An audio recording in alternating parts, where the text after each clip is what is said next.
하나님 말씀 예레미야 1장 4절에서 10절에 있는 말씀입니다.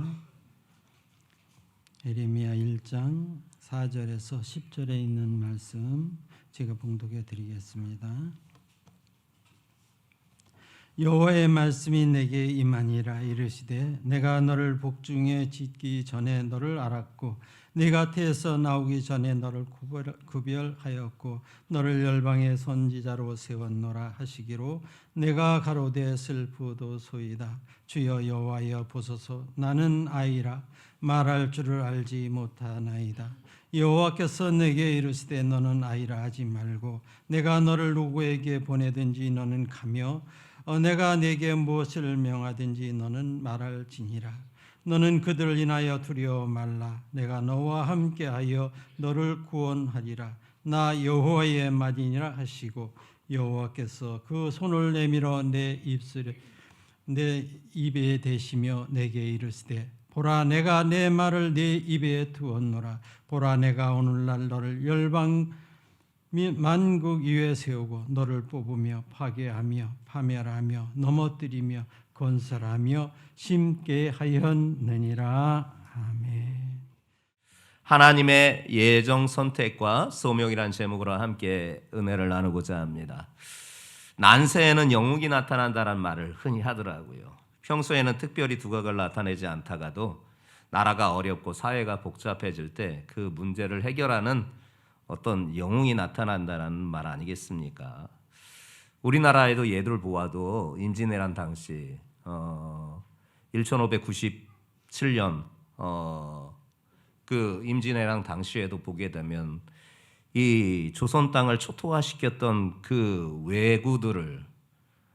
왜군들을 어찌할 도리가 없었을 때 난세에 영웅이 난다고 이수신 장군이 그 해전을 통하여서 23전 23승이라는 단 한 번의 패함도 없이 완전히 그 왜군들을 격퇴하여서 이 나라가 그 어려운 시기에서 해방되지 않았습니까? 이렇게 어두운 시대에는 문제를 해결할 사람이 항상 나타났다라는 것을 우리가 쉽게 알 수가 있어요. 하나님의 말씀 성경 안에서도 같은 개념을 우리가 볼 수가 있습니다. 이 예레미야서의 말씀은 하나님의 말씀이 외면받았던 사회였고 유다 백성들은 하나님을 무시했던 암울한 시대에 쓰여졌던 하나님의 말씀입니다. 희망이 보이지 않고 하나님의 심판만이 나타나는, 하나님의 심판만이 남아있는 어두운 시대가 바로 이 예레미야 시대였어요. 바로 이때 하나님의 말씀을 받은 예레미야가 등장을 합니다. 이 예레미야서는 주전 약 610년에서 주전 587년경까지 이 고대 근동 지방의 격동기 그 가운데에서 이 말씀을 전해 주셨던 거예요. 그 당시 고대 근동 역사 속에서 보면은 제국 간의 세력 다툼이, 알력 다툼이 가장 극에 달하였을 때입니다. 그리고 이제는 대제국이었던 아수르가 이제는 신흥 강국으로 등장하는 바벨론에 의하여서 그 제국의 패권이 넘어가는 전환기, 주전 610년에서 687년경 바로 그때에 이스라엘도 이 역사의 소용돌이 가운데에서 하나님의 뜻하심을 이 예레미야를 통하여서 선포해 주신 말씀이 이 예레미야서인 것입니다. 이 예레미야서에서 보게 되면은 오늘 우리가 읽었던 본문에서 예레미야를 부르시는, 그에게 소명을 주시는 하나님을 만나게 됩니다. 5절과 6절의 말씀입니다. 여호와의 말씀이 내게 임하니라. 이르시되 내가 너를 복중에 짓기 전에 너를 알았고 네가 태에서 나오기 전에 너를 구별하였고 너를 열방의 선지자로 세웠노라 하시기로. 5절 말씀에 세 가지를 보게 됩니다. 세 가지를. 내가 너를 알았다라는 거예요. 언제요? 복중에 짓기도 전에. 즉 만세 전에 하나님께서 당신의 자녀들을 이미 예정하신 바와 같이, 이미 예레미야를 이와 같이 예정해 두셨다라는 거예요. 그리고 그를 선택하셔요. 너를 구별하였다. 언제요? 네가 태중에서 나오기 전에. 이 앞절에는 복중에도 있기 전에, 그러니까 어머니 뱃속에 아기 씨가 있기도 전에 이 땅에 이런 사람이 출생할 것이라는 그 어떤 흔적도 없었던 그 시기에 하나님께서는 이미 예레미야를 준비시켜서 그를 선택하셨다라는 거예요. 그리고 그가 이제는 태에서 나오기 전에, 이제는 어머니 뱃속에 그가 있을 때 그를 구별하였다라는 거예요. 선택했다라는 거예요. 무엇을 위하여서? 너를 열방의 선지자로 세웠노라. 하나님께서 선지자의 소명을 주시고자 그를 만세전에 예정하시고 태에서 나오기 전에 그를 구별하여서 그에게 선지자의 소명을 맡겨주셨던 거예요. 소명이 무엇인가? 소명이라는 것은 누군가가 어떤 목적을 위하여서 특별히 누군가를 불렀을 때를 가리켜서 소명이라고 합니다. 그리고 그 소명을 어떤 자가 어떤 목적에 의하여서 부르고 그것이 자기의 일로 평생을 살아가는 것을 사명이라고 합니다. 지금 하나님께서 어떤 목적을 가지고 이 예레미야에게 소명을 주신 거예요. 즉 예레미야를 부르신 거예요. 그리고 그 부르심에 반응하는 삶을 사는 것이 바로 사명인데, 이 예레미야가 하나님의 부르신 소명에 그것을 일생 반응하면서 그 사명으로 살아가는 인생을 우리가 보게 됩니다. 우리에게 말씀하시는 하나님은 우리를 너무 잘 알고 계셔요. 그냥 아시는 게 아니에요. 우리를 친히 지으신 분이시기에 속속들이 우리를 너무나 잘 아십니다. 나보다 나를 더 잘 아시는 하나님께서 나를 선택하시고 불러주셨다라는 거예요. 그 누구도 스스로 하나님의 종이 될 수가 없어요. 하나님의 부르심을 받은 자만이 하나님의 종이 될 수 있지요. 이렇게 부르심을 받은 일꾼은요, 소명을 받은 일꾼은요, 하나님의 부르심에 거역할 수가 없어요. 소명에 따르는 사명을 이루는 삶은 내가 할 수 있는 게 아니라 하나님께서 그렇게 이끌어 가시는 거예요. 여러분, 제 나이 또래 이상 되시는 분들은 기억하시는 명화 가운데 하나, 10개라는 영화가 있습니다. 세계적인 명화입니다. 요즘 아이들은, 젊은 친구들은 아마 모를 것 같습니다. 이 10개라는 대명작의 영화가 예전에는 성탄절, 그리고 조금 더 신경을 쓸 때에는 방송국에서 이 부활절, 요때도 TV에서 항상 주말의 명화 뭐 등등 해서 TV에서도 방영할 정도로 이 10개는 세계적인 명화 가운데 속하는 영화예요. 그 10개에서 소명자로 부름을 받은 모세의 일대기를 정말 훌륭하게 그려주고 있습니다. 그 중에서 인상 깊은 내용 중에 하나가, 사건 중에 하나가 단연코 홍해가 갈라지는 역사, 이 광경을 영상에 담아서 보여준 바가 첫 번째일 겁니다. 그런데 두 번째가 정말 인상 깊게 남았던 것이 무엇이냐? 모세가 시내산에 올라가서 하나님의 십계명을 받을 때 모세가 오랜 날 시간이 지났음에도 내려오지 아니한 것을 보고 백성들이 아론을 설득하여 금부치를 가지고 금송아지를 만들고 그 금송아지 중심으로 하여서 온갖 퇴락과 이교 풍습을 자행하는 이스라엘들의 모습, 하나님께서 분개하셔서 모세를 통하여 그 현장을 보게 하셨을 때 그 의분의 내성을 쏟아내는 이 모세의 모습, 여러분 아직도 눈에 저는 선합니다. 홍해가 갈라진 사건과 더불어서 그 금송아지 사건이 제 머릿속에는 아직도 그 명화를 생각할 때마다 기억이 됩니다. 성경 말씀에 보면 모세 역시 몇몇 가지의 실수가 있었음에도 불구하고 삶의 마지막까지 하나님의 사역을 충실히 감당한 자로 나타나는 것을 보게 됩니다. 요컨대 그는 하나님의 부르심에 충성되이 응답한 자였습니다. 그러나 이러한 신앙의 정말 용자였음에도 불구하고 그도 역시 하나님의 부르심 앞에서는 주저할 수밖에 없지 않았습니까? 시내 산에서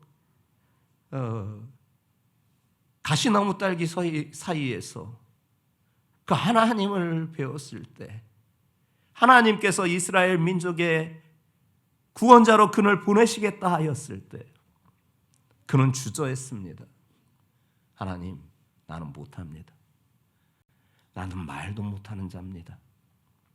몇 가지 증거를 보여줍니다. 네 손 품에다가 손을 넣고 다시 빼봐라. 문둥병이 발했어요. 손이 하얘져서 진물이 줄줄 떨어지는 거예요. 깜짝 놀랐죠. 다시 품에 넣어봐라. 그리고 다시 빼봐. 어린아이 같은 새하얀 멀쩡한 피부가 되겠어. 깜짝 놀랐습니다. 너 손에 든 게 뭐냐? 지팡이지요. 지팡이 내 던져봐라. 웬걸이요. 사나운 독사가 되는 거예요. 막 자기를 물려고 하는 거예요. 지팡이가 뱀이 되어서. 그 황급한 순간에 하나님께서 다시 말합니다. 그 뱀의 꼬리를 잡아봐라. 뱀의 꼬리를 잡았더니 다시 지팡이가 됩니다. 내가 너와 함께한다. 내가 너에게 내 백성을 구원할 수 있는 능력을 준다. 내가 너를 불렀으니 부른 자가 당연히 능력도 주지. 뭐 그리 염려해. 하지만요, 저는 말이 어눌한 사람이에요. 말 잘 못하는 사람이에요. 걱정 마라. 네 형 아론을, 그렇게 말 유창하게 자라는 네 형 아론을 이미 준비해 뒀어. 모세 역시 하나님의 소명 앞에, 그분의 부르심 앞에 망설이고 주저하였지만 하나님께서 그에게 표징을 보여주시면서 함께 하심과 더불어서 능력을 주셨음을, 그리고 말 못하는 그를 위하여서 함께 동역할 수 있는 자를 붙여주셨음을 증거로 보여주시지 않았습니까? 성도들이여, 우리도 주님의 그 예정 선택하신 가운데 하나님께서 당신의 자녀로 삼아 주셨습니다. 당신의 백성으로 만들어 주셨습니다. 우리의 신분은 이제 탈바꿈했습니다. 마귀의 자식에서 그 존귀하고 영화로우신 하나님의 자녀로 우리의 신분이 상승하였습니다. 우리의 신분이 변화되었습니다. 우리가 머무는 곳은 이 땅도 아니고 이젠 갈 곳이 지옥도 아닙니다. 우리를 위하여서 하나님께서 예수 그리스도를 믿는 그 믿음으로 말미암아 신천신지 새 하늘과 새 땅, 천국을 우리에게 준비시켜 주셨습니다.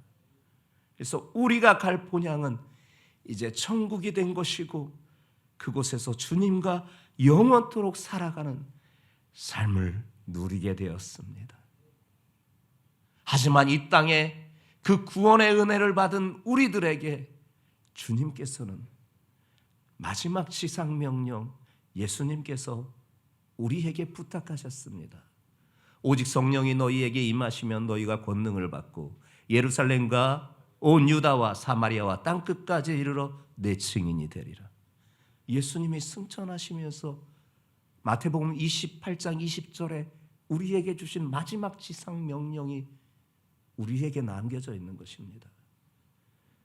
예수 믿는 자는, 하나님의 자녀가 된 자는 더불어서 그분의 소명을 맡은 것인 것입니다.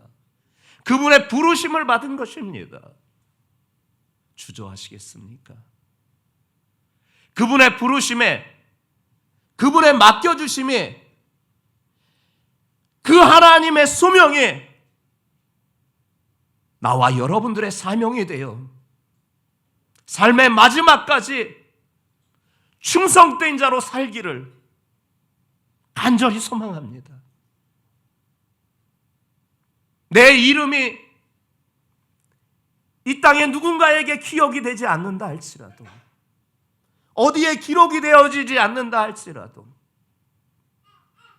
나를 통하여 하나님께서 맡겨주신 그 소명의, 그 부르심의 삶의 마지막까지 사명으로 여겨 그 일을 이루어 나가고 하나님께 영광을 돌리는 삶, 그분을 증거하는 삶 되시기를 주님의 이름으로 축복합니다.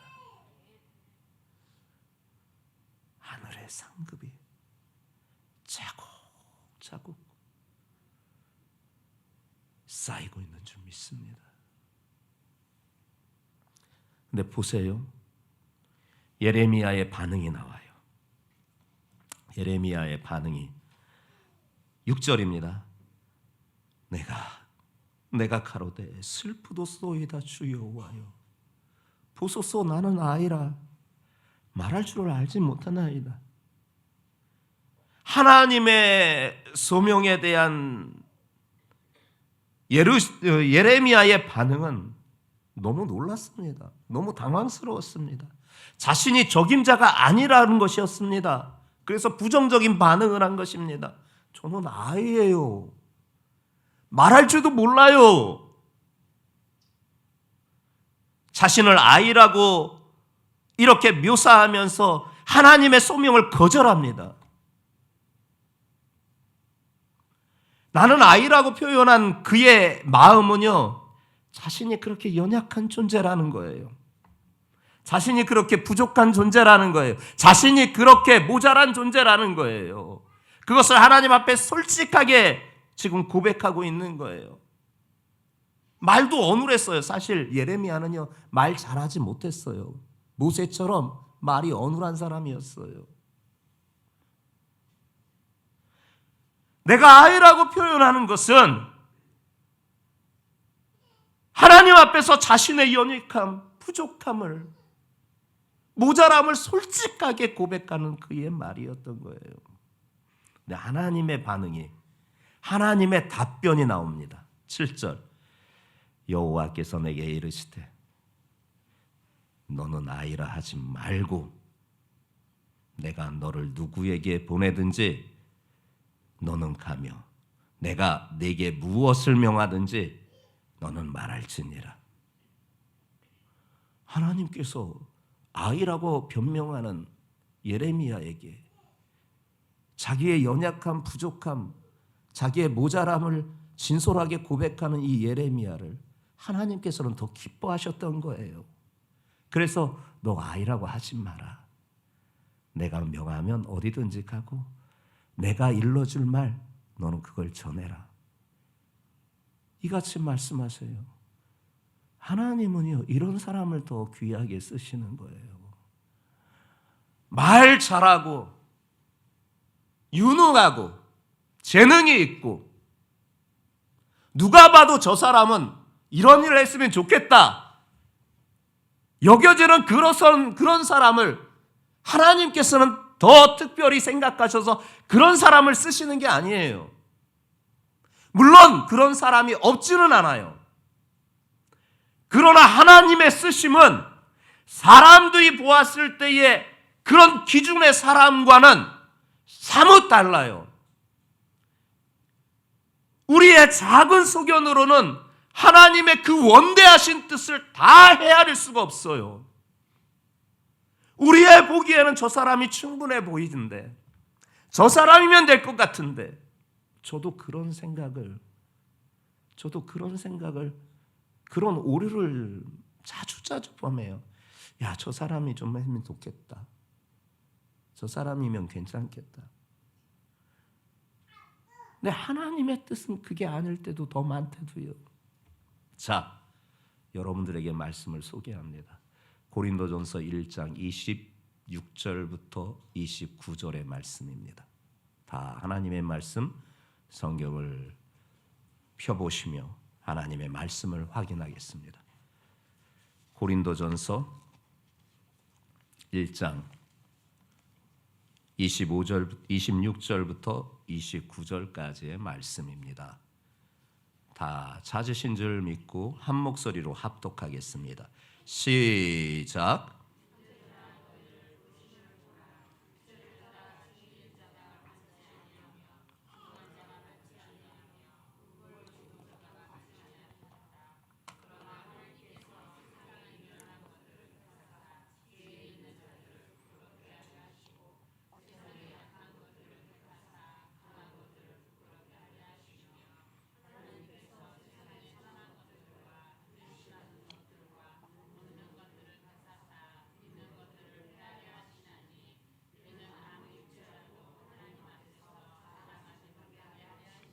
아멘.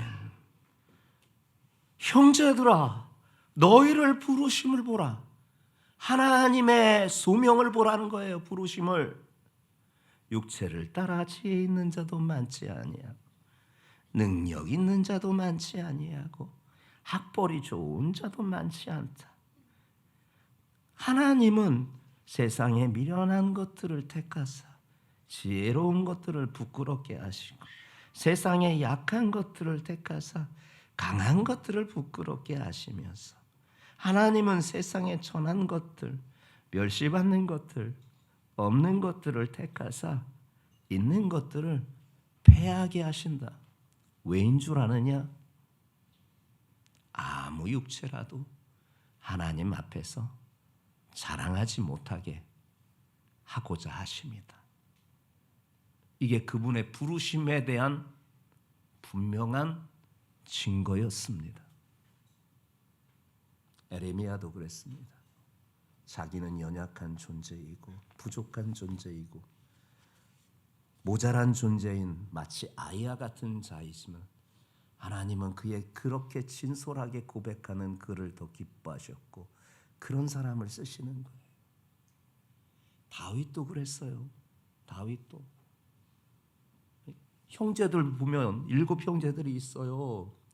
큰형은 정말 왕이 될 만했어요. 사무엘이 반해버렸어요.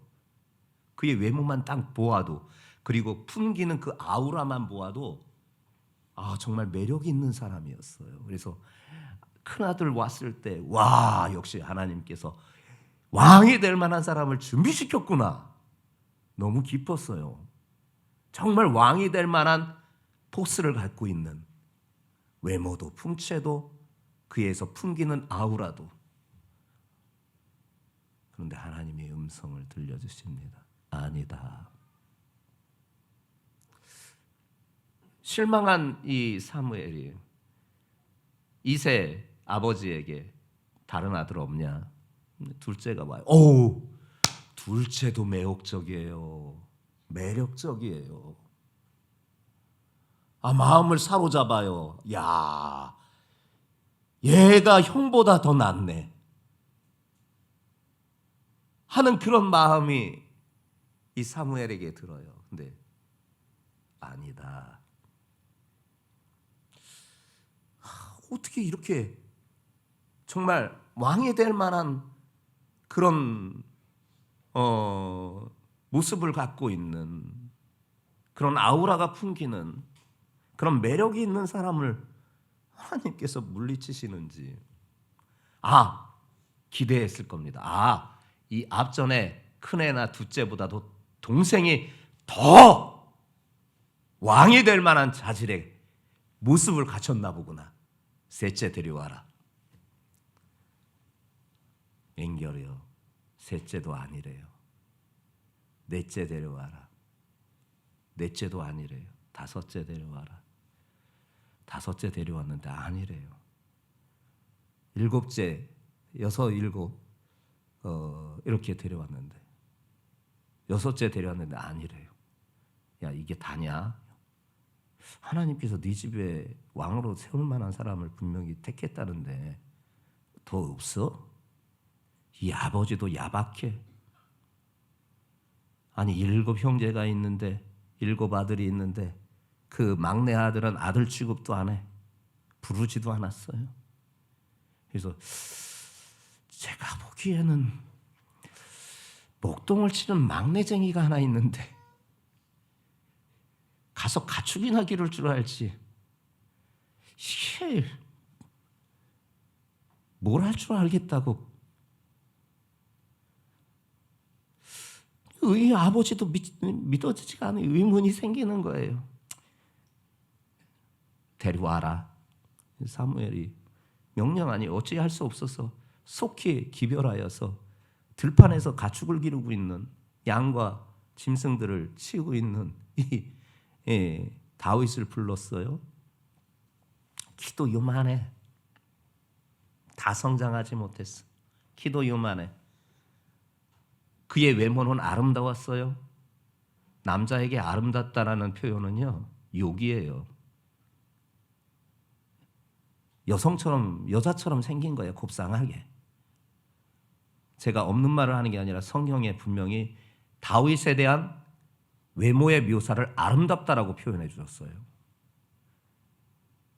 그냥 당시에는 남성스럽고 남성미 있는 게 잘생긴 건데 이게 키도 자라다 말았고 용모도 그냥 곱상하니 여자애처럼 생겼고 얼굴은 불구스러 많이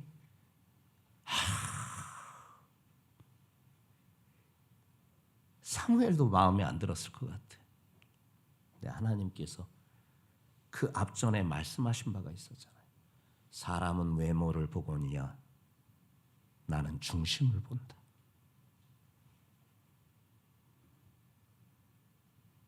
그 말에 딱 해당되는 사람이 이 못나 빠진 다윗이었던 거예요. 사람들의 눈에는, 심지어 부모의 눈에도 사랑받을 만한 모습도 없고 사람들에게 관심을 받을 만한 그 어떤 모습도 없었던 그 사람. 하나님은 그 다윗의 중심을 보고 그 외모를 뛰어넘는 그 중심을 보고 그를 택하셔서 왕으로 삼고자 결정하셨던 거예요. 그리고 그 하나님의 선택하심은 유대 역사 가운데서 가장 위대한 왕이 출현하게 되었습니다. 그가 바로 다윗 왕입니다. 열왕기상, 열왕기하, 역대상하 왕들을 평가할 때 기준점이 남유다 땅에 20여 명의 왕, 북이스라엘에게 20여 명의 왕, 통일 왕국 시대에 3명의 왕, 도합 다 합쳐서 40여 명의 왕이 있었는데 그 왕들을 평가하는 하나님의 기준이 무엇이었느냐? 다윗의 길로 행하였느냐? 그렇지 아니하였느냐? 다윗의 길로 행한 자는 선한 왕이고 다윗의 길로 행하지 않은 자는 악한 왕이다. 왕들을 평가하는 기준점이 된 사람이 바로 이 다윗 왕이었습니다. 수려한 외모도 갖지 못하였고 튼실한 건장한 육체도 가지지 못하였던, 잘 군사훈련도 되지 못한, 학식도 목동에 뭘 배우겠어요. 그런 자인데 하나님께서 택하셨어요. 그래서 로마서는 말씀하고 있습니다. 하나님의 은사와 부르심에는 후회하심이 없느니라. 믿어지십니까?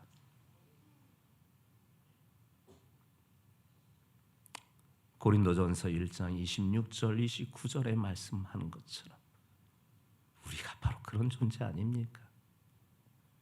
예레미야도 그런 존재였고 하나님께서 그를 부르셨어. 이와 같이 역사를 이루셨던 것입니다. 하나님은 그런 자를 택하시는 거예요. 내가 죄가 많아요. 거절하지 마세요. 내가 연약해요. 거절하지 마세요. 그분의 부르심에는 그분의 능력을 준다라는 것이 존재되어 있습니다. 8절의 말씀에 봅니다. 너는 그들을 인하여 두려워 말라. 두려웠거든요. 하나님의 소명을 받아 자신의 사명으로 산다라는 것이 두려웠거든요. 근데 말씀하고 있는 거예요. 그 마음을 꿰뚫고 너는 두려워 말라. 왜? 내가 너와 함께하여 너를 구원하리라. 누구의 말? 나 여호와의 말이니라. 그분께서 사인까지도 하십니다. 내 말이다. 너 두려워하지 마라. 내가 너와 함께하여 너를 구원한다. 그리고 하나님께서 희한한 행동을 하나 하십니다. 그 손을 내밀어서 그의 입에 갖다 대십니다. 예레미야 입에. 그리고 우리가 잘 아는 위대한 말씀을 선포하십니다. 9절 중반절입니다. 9절입니다. 여호와께서 그 손을 내밀어 내 입에 대시며 내게 이르시되 보라 내가 내 말을 네 입에 두었노라. 아멘. 이 말은 무엇이냐? 하나님이 능력 주신다라는 거예요. 하나님께서 감당할 수 있는 힘 주신다라는 거예요. 함께 하시면서 구원의 역사로 이루기 위하여 능력도 주시고 힘도 주시고 믿음도 주시고 성령도 충만하게 하여 주신다는 얘기입니다. 부르심에 응답하기 주저하는 것은요, 내 능력으로 하려고 하기 때문에 주저하는 거예요. 우리는 자신의 힘으로 하나님의 소명을 내 사명으로 감당하여 할 수 있다라는 착각에 빠집니다. 그러나요, 우리에게 주신 소명, 그것을 내 삶으로 이루는 사명으로 알고 살아가는 것도 하나님이 힘 주셔야만, 그분이 능력 주셔야만, 그분이 믿음 주시고 그분이 붙들어 주셔야만 감당할 수 있는 일이십니다. 우리를 부르신 하나님은 분명히 능력도 주시는 것입니다. 그 사명을 감당하게 하여 주시는 것입니다. 약함을 핑계대지 마세요. 성도는요, 약할 때 강함이 나타나는 것입니다. 그러니 믿음으로 순종하는 삶만 우리에게 필요한 것입니다. 내 연약함을 바라보지 마세요. 내 연약함 때문에 탄식하지 마세요. 불러주신 하나님을 바라보며 담대하게 맡겨진 소명을 내 사명으로 감당하는 충성된 종들 되시기를 주님의 이름으로 축복합니다. 하나님은 이 세상을 다스리시는 주권자예요. 그분의 은사와 부르심에는 나의 갖고 있는 성향과는 상관없이 후회하심이 없으십니다. 그 하나님의 사명에 동참할 수 있는 은혜 주신 것, 무한한 감사와 영광으로 알고 그분에게 충성 다하는 헌신의 삶을 살아갈 수 있는 저도 여러분들도 되시기를 주님의 이름으로 축복합니다.